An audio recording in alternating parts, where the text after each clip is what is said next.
Hey everybody, Steve here, and we are putting Matt's engine in, and we've decided to replace the fork and the throwout bearing and a whole bunch, basically the whole clutch system. Matt went out and purchased a completely enclosed system that includes the master cylinder and the slave cylinder. The slave cylinder is, so there's the slave cylinder. Anyhow, it's an entire closed system, and all it is that the master cylinder, which is this piece right here, is going to bolt up to the firewall. That's the old one right there. There's where the master cylinder goes, so we're going to replace that as well as the slave cylinder, which is on the back of the bell housing of the transmission. All is one full unit. We've replaced the fork, throwout bearing, pretty much everything. All right, so we're going to replace all this nonsense. So you're supposed to put your finger back behind here and pull. Well, it was easier than it should have been. And then pull this nonsense off, like so. We're replacing most of this. We got to remember to keep the pin. What you spraying in there, Steve? Huh? What you spraying in there? Oh, brake cleaner. Yeah. Yeah, because brake cleaner works on everything. Right. It's good for dental hygiene too. Yeah, Watch. I put on my dishes. On your dishes? Yeah. Yeah. So there's that, and we're getting ready to put on the fork and throwout bearing, lube everything up. Taking this throwout bearing, putting the spring in here, like that, so it locks in place. And then this has to be positioned so that it rocks back and forth, right there on that bump, like that. And same on the other side, so it should go like this. Grease down in there. So we get that right. Should rock like that. Put some grease on the inside. How much are you putting on there? A thin layer. A thin layer? Just a thin layer. Why only a thin layer? Because apparently it will sling it onto your clutch and have some slippage, from what I just heard. Slippage. It did say put it on the outside surface as well. All right, there's the slave cylinder going into the bell housing of the transmission. Right there. We just hit it with PB, but check out where it goes.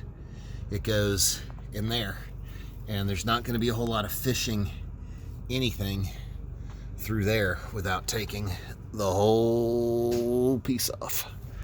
So now it's just a matter of getting to these two bolts right there inside the car to get the master cylinder out, because there it is right there, master cylinder. All right, there's play. Oh, all right. Here it is. Edit that. That's fine. All I see is your mug, though. Well, I mean, that's going to get you some hits right there. Okay. This sexy mug. There it is. All right, so check it out up underneath here. All right, back to where we were. We got the clutch, and then you can see this pin right here. This connector right here. And there you go. You can see where it connects right into the master cylinder. So we're going to pull that all out, and then pull the master out, and then slide the new master in, make my new connection. Easy job. All right, so you see this? I see that. So we got to take this guy, Uh-huh. and we're going to pinch these two little boogers right here. Mm-hmm. Pinch those two boogers and slide them off like Oh, that. Look at that. Okay, so now he's going to come out. Yeah. Okay. Beautiful. Now he comes out. All right. Now we got to get him to the new Like, hey, to the new there we thingy. go, to the new. So was it like It's the that? right size.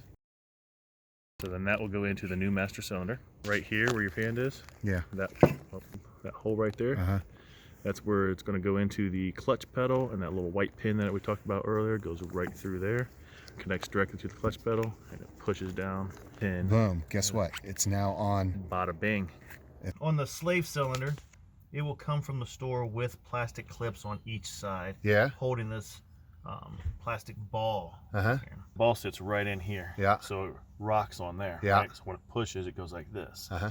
Once that clip comes off, you relieve pressure off there, that piston rod falls down inside there. So do not clip those, don't cut those off. Just leave them in there just like that. Cool. Good view of it. You go in there and you step on that clutch, it's going to push and break those clips, and they'll be fine. No, they're not going to fall inside because they're held on the side, and it pops them off. They have a weak point right there, right up close to the ball. Yeah. It's intentionally designed so that pops off right there. All right, so we were talking about this earlier.